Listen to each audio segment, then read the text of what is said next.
Hello दोस्तों, तो वैसे पिछले एपिसोड में हमने देखा कि मिज़ोजियान अपने मास्टर के साथ इस कंट्री को छोड़कर चली गई थी। पीछे की तरफ याओटियान हुआ तो अपने हाथ पर काफी जरा गुस्से में था, इसलिए वो याओ फैमिली के 3 गार्डियंस को यहाँ बुलवा लेता है, जिन्हें वो शेन फैमिली को खत्म करने का काम देता है। और वो तीनों इस काम पर लग चुके थे, जिसके लिए वो सबसे पहले शेन फैमिली की फार्मेसी पर हमला करते, वहाँ पर मौजूद जितने भी वर्कर्स थे उन सबको किडनैप कर लेते हैं, जिनके बारे में शेन सियांग और मास्टर चेन टियानहू को जब मालूम हुआ तो वो अपने साथियों के साथ मिलकर उन्हें ढूंढने के लिए जंगल में निकल चुके थे, जहाँ चारों तरफ ये लोग काफी देर तक उनकी तलाश करते रहे। और आखिरकार यहाँ पर हम देखते हैं कि इन लोगों की मुलाकात उन 3 गार्डियंस से हो चुकी थी, जिन्हें शेंग जियान तो नहीं पहचान पा रहा था। लेकिन दूसरी तरफ मास्टर चेन टियानहू ने देखते ही घबरा कर कहता है कि ये तो याओ फैमिली के लेजेंडरी 3 गार्डियंस है, जिनके नाम थे इवल विच, पपेट सोर्ड मास्टर और ब्लाइंड म्यूजिशियन।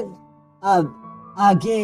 तो नेक्स्ट एपिसोड की शुरुआत यहाँ पर बिल्कुल उसी सीन से शुरू होती है, जहाँ पर शेंग जियान उन 3 गार्डियंस को देखते हुए सवाल करके पूछ रहा था कि फादर आखिर आप इन तीनों के बारे में क्या जानते हो, जिस पर शेंग जियान का फादर जवाब देते हुए कहता है कि ये तीनों ही याओ फैमिली के मेन ब्रांच के गार्डियन है, जो कि काफी अर्से पहले नानवू कंट्री में रहा करते थे। और तब इन लोगों ने मिलकर एक ही रात में 3 बड़े बड़े क्लैंस को खत्म कर दिया था। जिन 3 बड़े क्लैंस के खत्म होने की वजह से तो याओ फैमिली यहाँ की नंबर 1 फैमिली बन पाई। ये सारी बातें सामने की तरफ मौजूद वो तीनों गार्डियंस भी सुन रहे थे, जहाँ पर हम देखते हैं कि वो ब्लाइंड म्यूजिशियन हंसते हुए कहता है कि चेन टियानहू, इस नानवू कंट्री को हमें छोड़े काफी अरसा हो गया, लेकिन फिर भी ये सुनकर मुझे काफी अच्छा लगा कि तुम लोग हमें भूले नहीं, बल्कि तुम्हें अब भी हम अच्छे से याद है। ये तो हमारे लिए काफी जरा गर्व की बात है। सामने की तरफ शेन सियांग भी ये सारी बातें सुन रहा था और वो गुस्सा होते हुए कहता है कि कमीने, ये बता कि जो तूने हमारे शेन फैमिली के मेंबर्स को किडनैप किया था, आखिर वो कहाँ पर है। शेन सियांग का बस ये सवाल ही था कि तभी अचानक वो इवल विच यहाँ पर जोर जोर से इवल्स की तरह हंसते हुए कहती है कि तुम काफी जरा बेवकूफ हो, जो तुम अब तक समझ नहीं पाए। हमने उनका चारे की तरह इस्तेमाल किया था कि हम तुम लोगों को यहाँ पर बुलवा सके, और चूंकि हमारा काम उनसे पूरा हो चुका था, तो बताओ क्या आखिर उन्हें जिंदा रखने में हमारा क्या ही फायदा हो पाता, इसलिए हमने उन सबको खत्म कर दिया।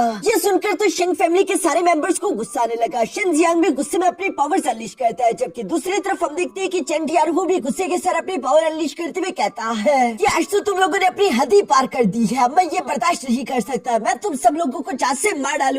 ताकि मेरे क्लैन के मरे हुए उन मेंबर्स की आत्मा को शांति मिल सके। ये सुनकर जितने भी शेंग फैमिली के क्लैन मेंबर्स थे वो सब भी अपनी तलवारें बाहर की तरफ निकाल लेते हैं, जहाँ ये सभी फाइट करने के लिए तैयार हो चुके थे। और हम देखते हैं कि मास्टर चेन टियानहू के पीछे ये लोग धीरे धीरे से आगे की तरफ बढ़ने लगे। मास्टर चेन टियानहू ने अपने साथियों को हमला करने का इशारा कर दिया था, मगर तभी अचानक हम देखते हैं कि उनके चेस्ट में काफी जोर से दर्द होने लगा, यानी कि उस डिमोनिक आर्टिफैक्ट के वो पुराने काम अभी तक भी पूरी तरीके से ठीक नहीं हुए, जो देखकर तो शेन सियांग भी अपने फादर के लिए काफी जरा परेशान हो चुका था। खैर अभी इसके लिए इन लोगों के पास ज्यादा समय नहीं था, क्योंकि ये लोग इस वक्त एक बहुत ही खतरनाक दुश्मन के सामने थे, जिस पर हमला करने के लिए ये लोग तेजी के साथ उसी की तरफ भागने लगे। दूसरी तरफ ब्लाइंड म्यूजिशियन भी ये सब महसूस करके अचानक से मुस्कुराने लगा, और हम देखते हैं कि वो अपनी मेंटल पावर से अपने म्यूजिकल इंस्ट्रूमेंट को बजाना शुरू कर देता है, जिसके वेव के कारण हम देखते हैं कि वहाँ पर कई सारे पावरफुल स्लैश अटैक्स क्रिएट होने लगे, जो स्लैश अटैक किसी भी साइड से अचानक से आकर शेंग जियांग और उसके साथियों को हिट कर देते थे। शेंग जियांग और उसके साथियों को संभलने का मौका नहीं मिल पा रहा था, और वो सबके सभी इन स्लैश अटैक से हिट होते हुए पीछे की तरफ दिखे लगे, जो सब देखकर मास्टर चेन टियानहू को भी काफी जरा गुस्सा आ जाता है, मगर वो जानते हैं कि ये दुश्मन काफी जरा ताकतवर है। दूसरी तरफ हम देखते हैं कि यहाँ पर शेन सियांग के 2 क्लैन मेंबर तेजी के साथ आगे की तरफ बढ़ते हुए हमला करते हुए अपनी तलवारों के साथ फौरन से जंप कर देते हैं, जिन्हें देखकर वो पपेट सोर्ड मास्टर अचानक से अपनी तलवार बाहर की तरफ निकाल चुका, जो कि सिर्फ एक ही सेकंड के अंदर उन दोनों को जान से मारते हुए वापस अपनी तलवार को म्यान में भी रख लेता है। उसकी रफ्तार काफी जरा तेज थी, ये देखकर मास्टर चेन टियानहू को काफी जरा गुस्सा आ गया था, और वो गुस्से के साथ उसी पपेट सोर्ड मास्टर की तरफ बढ़ने लगे, जहाँ पर उनके साथ उनके 2 साथी भी थे, और वो उनसे थोड़ा सा आगे चले जाते हैं। ये देखकर पपेट सोर्ड मास्टर भी तेजी के साथ अपनी तलवार को उन्हीं की तरफ थ्रो कर देता है, जहाँ पर हम देखते हैं कि वो तेजी के साथ मूव करते हुए फौरन से उन दोनों कल्टीवेटर पर स्लैश अटैक लगाते हुए हमला कर चुका, जिससे हिट होकर वो इंजर्ड होते हुए पीछे की तरफ गिरने लगे। यहाँ मास्टर चेन टियानहू अपने एक पार्टनर को पकड़ लेता है। शेन सियांग भी समझ चुका था कि ये पपेट सोर्ड मास्टर काफी ज्यादा ताकतवर है, और वो भी अपने फादर की मदद करने के लिए उसी की तरफ भागने लगा ताकि वो उस पर हमला कर सके। मगर तभी अचानक हम देखते हैं कि वो इवल विच फौरन से शेंग सियांग के सामने आ गई, जहाँ वो शेंग सियांग पर हिट करते हुए फौरन उसे पीछे की तरफ धकेल देती है। शेंग सियांग देख तो पा रहा था कि कैसे पपेट सोर्ड मास्टर यहाँ पर उसके क्लैन मेंबर और उसके फादर को इंजर्ड कर रहा है, लेकिन फिलहाल शेंग सियांग के सामने ये चुड़ैल भी मौजूद थी, जहाँ पर वो इवल विच यहाँ पर शेंग सियांग से कह रही थी कि यंग मास्टर, मैं आपका काफी देर से इंतजार कर रही थी, आप मुझे इस तरह से इग्नोर करके मुझे अकेले छोड़कर नहीं जा सकती।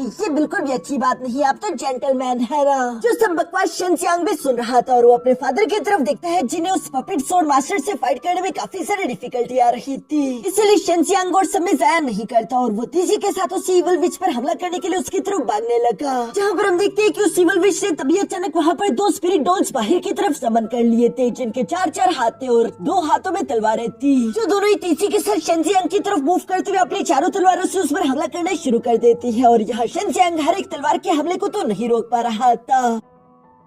इसलिए वो इंजर्ड होकर हिट होते हुए पीछे की तरफ धकेला जाता है। जबकि दूसरी तरफ हम देखते हैं कि उसके क्लैन मेंबर जो कि सामने की तरफ आकर शेनजियांग को बचाने की कोशिश कर रहे थे, जो कि देखते हैं कि ये स्पिरिट डॉल्स तो काफी जरा खतरनाक है, जिनके अगर सोर्ड वाले हैंड को आप ब्लॉक करने की कोशिश करो तो ये अपने दूसरे पंजों को आपके पेट में घुसा देते थे। इवन कि हम देखते हैं कि शेनजियांग के क्लैन मेंबर्स को हराते हुए शेनजियांग पर भी हमला करने के लिए वापस से उसके पास आ चुके थे, जहाँ पर हम देखते हैं कि फौरन से शेनजियांग का एक वॉरियर सामने की तरफ आकर उसे बचाते हुए अपनी जान की कुर्बानी दे देता है। ये देखकर तो शेनजियांग को काफी जरा गुस्सा आ गया था और वो गुस्से में आग बबूला होते हुए अपनी फ्लेमिंग पावर का इस्तेमाल करते हुए यहाँ पर उन दोनों स्पिरिट डॉल्स पर एक साथ ही अपनी फ्लेमिंग पावर से हमला कर देता है। मगर उसके इतने पावरफुल अटैक से भी हम देखते हैं कि यहाँ पर उन स्पिरिट डॉल्स को तो जरा सा भी असर नहीं हुआ, उल्टा वो दोबारा से शेनजियांग को चारों तरफ से घेरते उस पर लगातार हमले करने लगे, जहाँ पर शेनजियांग खुद को बचाने की अपनी पूरी कोशिश कर रहा था और उनसे फाइट बैक भी करता है। लेकिन देखकर ऐसा लग रहा था जैसे की इन स्पिरिट डॉल पर शेनजियांग की कोई भी पावर काम नहीं कर रही, सिर्फ शेनजियांग ही यहाँ पर बुरे तरीके से पिट रहा था। मिस युमी और बायुई भी यहाँ पर अंदर से ये सब कुछ देख रही थी, जिन्हें शेनजियांग के लिए काफी बुरा महसूस हो रहा था, लेकिन ये जंग उसकी है और उसे अकेले ही इस जंग को जीतना होगा।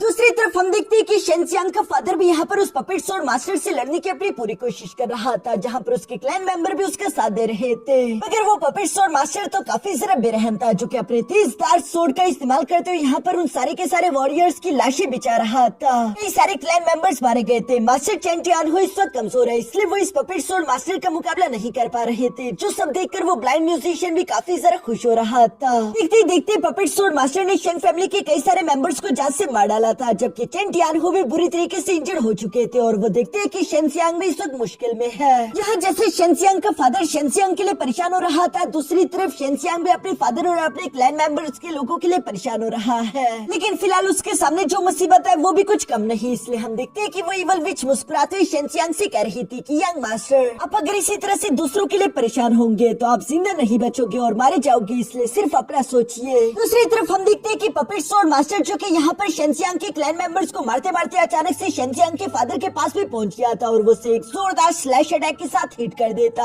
है, जिस अटैक से तो वो बुरी तरीके से घायल होकर उड़ते हुए पीछे की तरफ आ गिरे। ये देखकर कुछ क्लैन मेंबर फौरन से उनके पास आते हुए कहते हैं कि क्लैन लीडर आप ठीक तो है ना, जो देखकर तो शेनजियांग के भी गुस्से का पारा हाई हो जाता है। एक तो वो इन स्पिरिट डॉल्स के साथ फाइट कर रहा है जो कि तबाह होने का नाम नहीं ले रही, और उल्टा ये स्पिरिट डॉल शेनजियांग को उसके फादर के पास भी नहीं जाने दे रही। वो गुस्से के साथ चिल्लाते हुए यहाँ पर फ्लेमिंग टोर्नेडो क्रिएट कर देता है, जिसके अंदर शेनजियांग ने इवल विच को ट्रैप कर दिया था और वो तेजी के साथ अपने फादर की तरफ भागने लगा। मगर तभी अचानक हम देखते हैं कि वो दोनों स्पिरिट डॉल तेजी के साथ मूव करते हुए दोबारा से शेनजियांग के सामने आ गए, जहाँ वो उसका रास्ता ब्लॉक करते उस पर हमला करते उसे दोबारा से पीछे की तरफ हटाना शुरू कर देते और हम देखते हैं कि वो इवल विच भी आसानी के साथ उस फ्लेमिंग टोर्नेडो से बाहर आ गई थी, जहाँ वो एक्टिंग करते हुए कह रही थी कि यंग मास्टर आखिर आप इतने सारा संगदिल कैसे हो सकते हैं, आप तो मुझे अकेले छोड़कर भागने का सोच रहे थे, ये बिल्कुल भी अच्छी बात नहीं। दूसरी तरफ शेनजियांग जो कि उन दोनों स्पिरिट डॉल के साथ फाइट करते उन्हें ब्लॉक करने की कोशिश कर रहा था, अचानक से हम देखते हैं कि उसने अपने एक हाथ को जमीन पर लगाते हुए वहाँ पर एक फ्लेम फॉर्मेशन क्रिएट कर दी थी, जिससे शेनजियांग पीछे की तरफ हटते हुए अचानक से एक्टिवेट करके वहाँ पर एक बहुत बड़ा फ्लेमिंग ब्लास्ट करवा सकता था। मगर शेनजियांग ने जैसे ही वो ब्लास्ट एक्टिवेट किया तभी अचानक हम देखते हैं कि दूसरी तरफ इवल विच यहाँ पर अपने हाथों के साथ लगे हुए कुछ स्ट्रिंग्स को पीछे की तरफ खींच लेती है, जो कि इनविजिबल स्पिरिट स्ट्रिंग थे और उन्हीं से ये सारे के सारे स्पिरिट डॉल अटैच है, जिन्हें खींचते ही हम देखते हैं कि वो स्पिरिट डॉल तेजी के साथ मूव करते हुए वापस से उस इवल विच के पास आ गए, जिन्हें उस धमाके से जरा सा भी असर नहीं हुआ। ये देखकर शेनजियांग को कुछ समझ नहीं आ रहा था कि आखिर वो करे तो करे क्या, क्योंकि धीरे धीरे करके उसकी एनर्जी एग्जॉस्ट हो रही है, जबकि दूसरी तरफ उसके फादर की जान भी खतरे में थी। हम देखते हैं कि वो इवल विच तो यहाँ पर शेनजियांग की तारीफ करते हुए कहती है कि कहना पड़ेगा कि यंग मास्टर तुम्हें वाकई में काफी कमाल की एबिलिटीज है, तभी तो हमारा यंग मास्टर टियानहुआ तुमसे हार गया, वरना मेरे सामने तो इतनी देर तक कोई नहीं टिक सकता। तुम्हारी इन्हीं चीजों की वजह से तो मुझे तुम में और भी ज्यादा इंटरेस्ट आ रहा है। और ये कहते वो अपने दोनों स्पिरिट डॉल्स को दोबारा से शेनजियांग पर हमला करने के लिए सामने की तरफ भेज चुकी। जहाँ इस बार हम देखते हैं कि वो शेनजियांग को जल्दी से जल्दी खत्म करने के लिए खुद भी मैदान में कूद जाती है, जहाँ पर हम देखते हैं कि वो अपने दोनों स्पिरिट डॉल के साथ मिलकर शेनजियांग पर हमला करने लगती है। जिन तीनों के अटैक से शेनजियांग के लिए बचना काफी ज्यादा डिफिकल्ट हो रहा था और उनके अटैक्स के कारण हिट होते हुए शेनजियांग बहुत ही बुरी तरीके से इंजर्ड हो चुका था, जहाँ पर वो खून की उल्टियां करने लगा। तभी अचानक हम देखते हैं कि वो इवल विच पीछे की तरफ से अचानक जंप करते हुए शेनजियांग के कंधे पर अपने पैर से किक करने की कोशिश करती है, जिसे शेनजियांग ने ब्लॉक कर दिया।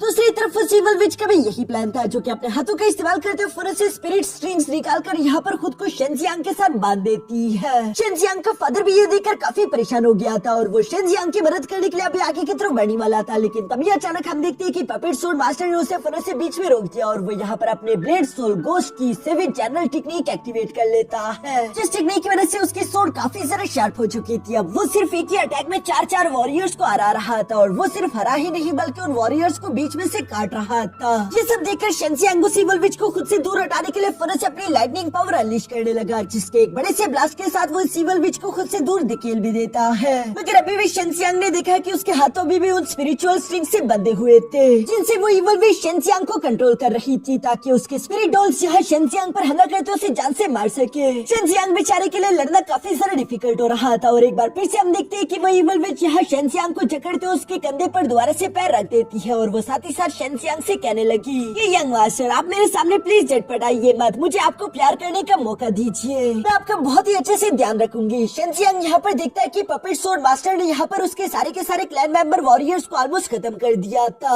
अब आखिर में बस सिर्फ उसका फादर बचा है, जिसकी तरफ वो पपेट सोल मास्टर हमला करने के लिए जंप कर ही रहा था। ये देखकर शेनजियांग को काफी गुस्सा आ गया और वो गुस्से के साथ चिल्लाते हुए एक साथ अपनी थंडर और फ्लेम की पावर अनलीश कर देता है, जिसके इफेक्ट के कारण हम देखते हैं कि वो इवल विच तो पीछे की तरफ धकेली जाती है, जबकि दूसरी तरफ शेनजियांग भी बिजली की तेजी के साथ मूव करते हुए फौरन से पपेट सोल मास्टर के पास आ गया, जहाँ पर इससे पहले कि वो उसके फादर को टच कर पाता तब तक शेनजियांग ने उसके मुंह पर यहाँ 5 पंच कॉम्बो मार दिया था, जिससे पपेट सोल मास्टर तोड़ते हुए काफी दूर आ गिरता है। ये शेनजियांग का पहला पावरफुल पंच था, जिसने तो ब्लाइंड म्यूजिशियन का भी ध्यान अपनी तरफ खींच लिया। शेनजियांग इस वक्त काफी गुस्से में दिखाई दे रहा था। मास्टर चेन टियानहु भी शेनजियांग की तरफ देखने लगे, लेकिन वो अपने बेटे के लिए फिलहाल कुछ नहीं कर सकते। दूसरी तरफ हम देखते हैं कि उन पंचेस कॉम्बो की वजह से पपेट सोल मास्टर की तो बेइज्जती हो गई थी और वो गुस्से के साथ दौड़ते हुए यहाँ पर एनर्जी अनलीश करने लगा, जिसके बाद वो अपनी तलवार को लेकर तेजी के साथ शेनजियांग की तरफ बढ़ने लगता है, जहाँ पर हम देखते हैं कि वो शेनजियांग पर बेरहमी के साथ लगातार स्लैश अटैक करने लगा, जिन अटैक्स के कारण शेनजियांग तो बुरी तरीके से इंजर्ड हो गया। शेनजियांग की बॉडी से लगातार खून बहता जा रहा है और वो नीचे की तरफ जमीन पर आ गिरा, जबकि शेनजियांग को खत्म करने के लिए हम देखते हैं कि पपेट सोल मास्टर ने यहाँ पर फाइनल स्लैश अटैक भी तेजी के साथ उस पर चल दिया था, जो देखकर तो मास्टर चेन टियानहु अपनी बेटी को बचाने के लिए फौरन से शेनजियांग के सामने आकर यहाँ अपने टाइगर विचरा स्ट्राइक टेक्निक एक्टिवेट कर लेते हैं, जिसका इस्तेमाल करते वो स्ट्राइक अटैक से तकड़ाने लगे। मगर ऑलरेडी घायल होने की वजह से वो काफी ज्यादा कमजोर थे, जिस वजह से वो स्लैश अटैक के सामने नहीं टिक पाते और वो इसे तकड़ाते हुए यहाँ इंजर्ड होकर पीछे की तरफ जमीन पर आ गिरे। अपने फादर की ये कंडीशन देखकर शेनजियांग को काफी बुरा लग रहा था। तब तक हम देखते हैं कि पपेट सोल मास्टर ने एक बार फिर से स्लैश अटैक इनकी तरफ चल दिया, जहाँ पर वो अटैक सीधे सीधे शेनजियांग के फादर की तरफ आ रहा था। ये देखकर शेनजियांग अपने फादर को बचाने के लिए तेजी के साथ भागते हुए फौरन से उस अटैक के सामने आकर उसे ब्लॉक करने की कोशिश करने लगा था, मगर हम देखते हैं कि वो एक बार फिर से जख्मी होकर पीछे की तरफ आ गिरा।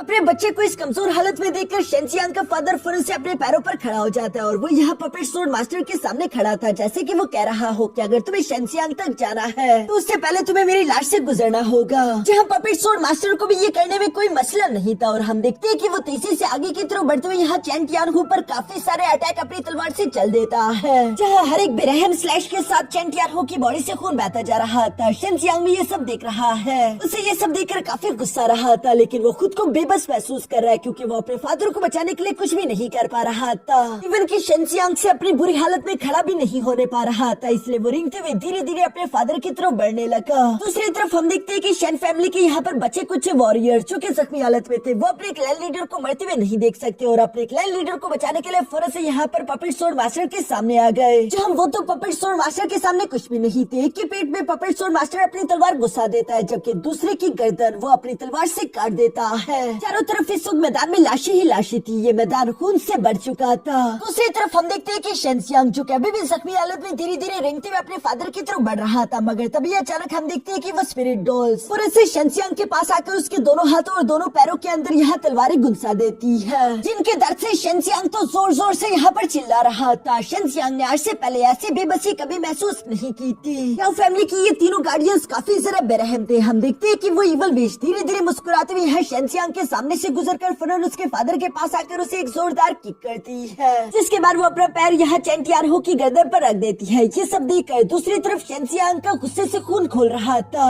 उसका दिल तो कर रहा था कि वो इन तीनों की गर्दनें तोड़ दे, लेकिन शेंसियांग इस वक्त इतना सारा कमजोर है कि वो तो खड़ा भी नहीं हो पा रहा। जबकि वो इवल विच ये सब करते हुए शेंसियांग को चिढ़ाते उसी की तरफ देखकर मुस्कुरा रही थी। तभी अचानक हम देखते हैं कि दूसरी तरफ पपेट सोर मास्टर धीरे से सामने की तरफ आते हुए यहाँ पर शेंसियांग के फादर का किस्सा खत्म करने के लिए अपनी तलवार को हवा में उठा चुका था, और इससे पहले कि वो अपनी तलवार को चेंटियारहो के पेट में गुंसा पाता। ये सब देखकर शेंसियांग गुस्से के साथ चिल्लाते हुए अचानक से खड़ा हो जाता है, जहाँ पर हम देखते हैं कि उसकी बॉडी से काफी जरा खतरनाक लाइटिंग एनर्जी अनलीश हो रही थी। साथ ही साथ वो चिल्लाते हुए कहता है कि थंडर ड्रैगन फोर्स एक्टिवेट। जो थंडर ड्रैगन अटैक सीधे सामने की तरफ जाते हुए पपेट सोर मास्टर को हिट करके सामने से दूर हटा देता है, जबकि साथ ही साथ हम देखते हैं कि वो इवल विच भी यहाँ पर शेंसियांग के फादर की बॉडी से साइड हट गई थी। पर सिर्फ यही नहीं, बल्कि तभी अचानक हम देखते हैं कि शेंसियांग के चिल्लाने के साथ उसकी बॉडी से एक व्हाइट कलर की मिस्ट एनर्जी भी अनलीश हो चुकी थी, जिस मिस्ट अटैक के कारण हम देखते हैं कि वो तीनों गार्डियन पीछे की तरफ धकेले गए थे और उन्हें सामने की तरफ कुछ दिखाई भी नहीं दे रहा था। जहाँ पर हमें जानने को मिलता है कि ये पावर किसी और की नहीं बल्कि मिस बायुवी की थी, जो कि चिल्लाते हुए शेंसियांग से कहती है कि शेंसियांग यही मौका है। दूसरी तरफ हम देखते हैं कि वो इवल विच यहाँ पर उस मिस्ट एनर्जी को देखते हुए कह रही थी कि आखिर अचानक से ये मिस्ट एनर्जी कहाँ से आ गई, और ये कहते हुए वो अभी उसे टच करने ही वाली थी कि तभी अचानक ब्लाइंड म्यूजिशियन उससे कहता है कि अगर जिंदा रहना है तो उसे टच मत करना। जो सुनकर तो वो इवल विच घबराते हुए पीछे की तरफ हट जाती है, जबकि दूसरी तरफ हम देखते हैं कि वो ब्लाइंड म्यूजिशियन यहाँ पर अपनी एनर्जी का इस्तेमाल करते हुए वहाँ पर मुझे जितनी भी मिस्ट एनर्जी थी वो सारी की सारी गायब कर देता है। जिस मिस्ट एनर्जी के गायब होने पर इन्हें देखने को मिलता है कि ना तो वहाँ पर सामने की तरफ शेंसियांग है और ना उसका फादर। शायद इस खोरी का इस्तेमाल करते हुए शेंसियांग अपने फादर को लेकर वहाँ से भाग चुका था। तभी अचानक हम देखते हैं कि ब्लाइंड म्यूजिशियन ने यहाँ शेंसियांग के भागने की आवाज सुन ली थी, जो कि जंगल में जा रहा था। ब्लाइंड म्यूजिशियन उसकी तरफ देखते हुए अपने साथियों से कहता है कि वो वहाँ पर है, चलो उसे फॉलो करते हैं। जो सुनकर वो पपेट सोर मास्टर अभी शेंसियांग के पीछे जाने वाला था, मगर अचानक उसने महसूस किया कि उसके पैरों पर कुछ चीज चिपकी हुई है, और वो जब देखता है तो ये कोई और नहीं बल्कि शेंग फैमिली का लास्ट वॉरियर था, जो कि उस पपेट सोर मास्टर के पैर को पकड़ते हुए चिल्लाकर कह रहा था कि क्लैन लीडर प्लीज जल्दी भाग जाओ यहाँ से। जो देखकर तो पपेट सोर मास्टर यहाँ पर बेरहम बनते हुए अपनी तलवार को उठाकर उसकी पीठ में गुंसा देता है, जिसके साथ ही वो लास्ट वॉरियर भी मारा गया। और इसके बाद हम देखते हैं कि ये तीनों भी शेंसियांग को फॉलो करते हुए जंगल की तरफ रवाना हो गए। दूसरी तरफ सीन शिफ्ट होकर यहाँ शेंसियांग पर आ जाता है, जो कि अपने फादर को जख्मी हालत में भी कंधे पर उठाकर तेजी के साथ वहाँ से भागने की कोशिश कर रहा था। साथ ही साथ शेंसियांग यहाँ पर याओ टियानहुआ को याद करते हुए कह रहा है कि याओ फैमिली के साथ ये दुश्मनी मेरी मरते दम तक रहेगी। ये सब कहते हुए शेंसियांग यहाँ पर अपने फादर से भी कहता है कि फादर प्लीज जाग जाइए, लेकिन उसका फादर रिस्पॉन्स नहीं कर रहा, जिससे शेंसियांग को और भी जरा फिक्र होने लगी। और इसी तरह भागते भागते अचानक उसका पैर यहाँ झाड़ी में फंस जाता है और वो नीचे की तरफ जा गिरा। जो देखकर तो शेंसियांग फिर से भागते भागते अपने फादर के पास आकर उन्हें संभालता है, मगर दूसरी तरफ हम देखते हैं कि मास्टर चेन टियानहु, जो कि बेशक बेहोशी की हालत में थे, इस बेहोशी की हालत में भी वो अपने बेटे को फिक्र करते हुए नहीं देखना चाहता था, इसलिए वो कहता है कि मेरी फिक्र मत करो, मैं बिल्कुल ठीक हूँ। अपने फादर की ऐसी कंडीशन देखकर तो शेंसियांग का दिल खून के आंसू रो रहा था, और वो गुस्से के साथ यहाँ पर अपने पंच को जमीन पर मारते हुए कहता है कि कमीने याओ टियानहुआ, मैं कसम खाता हूँ कि आज के दिन तुमने जितना भी हमारा खून बहाया है उससे मैं 100 गुना तुमसे वापस लूंगा।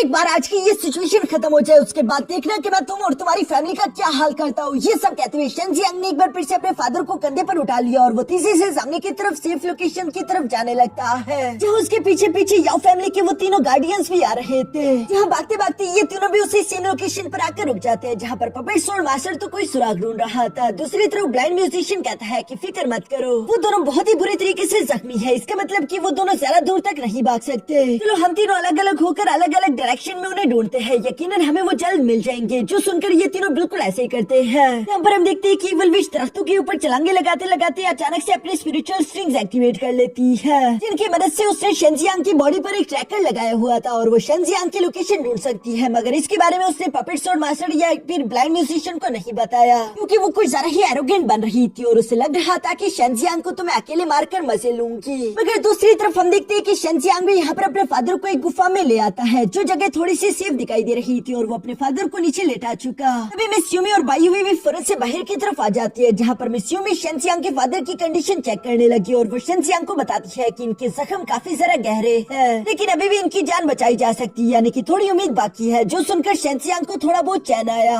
इसके साथ ही हम देखते हैं कि शेंजियांग यहाँ पर बायुवी का शुक्रिया अदा करने लगा। वो कहता है कि बायुवी तुम्हारा बहुत बहुत शुक्रिया, अगर तुमने उस वक्त अपनी स्पिरिचुअल एनर्जी मेरी बॉडी के अंदर ट्रांसफर ना की होती मैं अपने फादर को लेकर वहाँ से जिंदा नहीं निकल सकता था। जिस पर मिस बायुवी कहती है कि जरा खुश मत हो, सिविल विश ने तुम्हारी बॉडी पर एक ट्रैकिंग मार्क लगाया हुआ है, वो जल्दी तुम्हें ढूंढ लेगी, इसलिए तुम्हें जल्द से जल्द यहाँ से निकलना होगा। जो सुनकर शेंजियांग अपने पास एक रिकवरी पिल निकालकर अपने फादर को खिला देता है। साथ ही वो मिस बायुवी से कहने लगा कि अगर वो ट्रैकिंग मार्क मेरी बॉडी पर है, फिर मैं उसका इस्तेमाल करते उन तीनों को यहाँ से दूर ले जाऊंगा, ताकि मैं अपने फादर की जान बचा सकूं। और ये कहते ही शेंजियांग अपने फादर से कहता है कि फादर प्लीज आप यही रुककर अपना ख्याल रखिए, मैं जल्दी आपके लिए वापस आऊंगा। जो सुनकर हम देखते हैं कि मिस यूमी और बायुवी वापस से शेंजियांग की बॉडी के अंदर चली जाती है। इसके बाद शेंजियांग भी उन तीनों गार्डियंस को गुमराह करने के लिए फौरन अपने केव से निकलते हुए दूसरी डायरेक्शन में भागने लगा, जहाँ पर हम देखते हैं कि वो इविल विश धीरे धीरे करके शेंजियांग के करीब आती जा रही थी और वो यहाँ पर कहती है कि शेंजियांग मैंने तुम्हारे साथ अकेले कुछ प्यार के लम्हे गुजारने के लिए ये सब कुछ किया है, इसलिए प्लीज मुझे निराश मत करना। जो कहती है वो फौरन से सामने की तरफ बढ़ चली और यहाँ इसी सीन के साथ हमारा ये एपिसोड यहीं पर खत्म हो जाता है।